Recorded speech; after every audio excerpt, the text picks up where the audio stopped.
بچوں کو نظم کے عنوان تک لے جانے کے لیے اور ان کی کتابیں کھلوانے سے پہلے آپ ایک موزوں تمہید اٹھائیں گے، نظم کے عنوان کا اعلان کریں گے اور پھر کتابیں کھلوائیں گے۔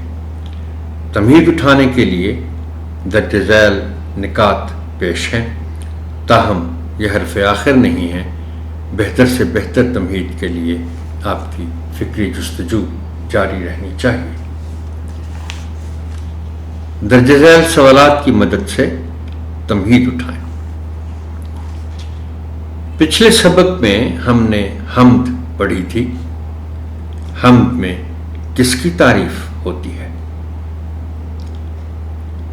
حضرت محمد رسول اللہ خاتم النبیین صلی اللہ علیہ وآلہ آلہ وصحبہ وسلم کی تعریف میں کہی گئی نظم کو کیا کہتے ہیں؟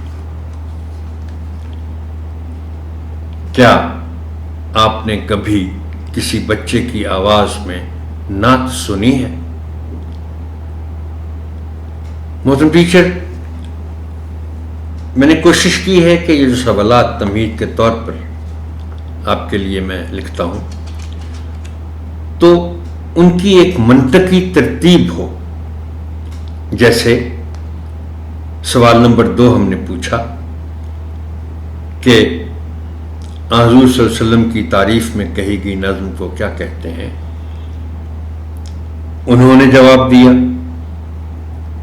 بچوں نے جواب دیا، یا آپ نے ان کی مدد کی، تو اس سوال کے جواب میں آپ لفظ نعت تک بہرحال پہنچ گئے۔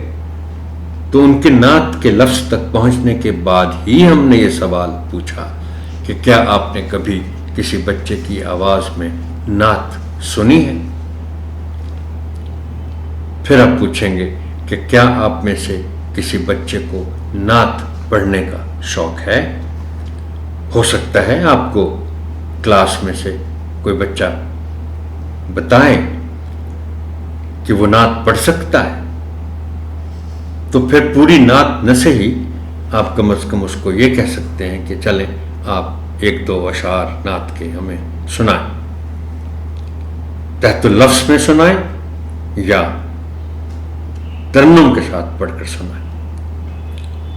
ان سوالات پر مبنی گفتگو کے نتیجے میں بچوں کو نظم کے عنوان تک لے جائیں۔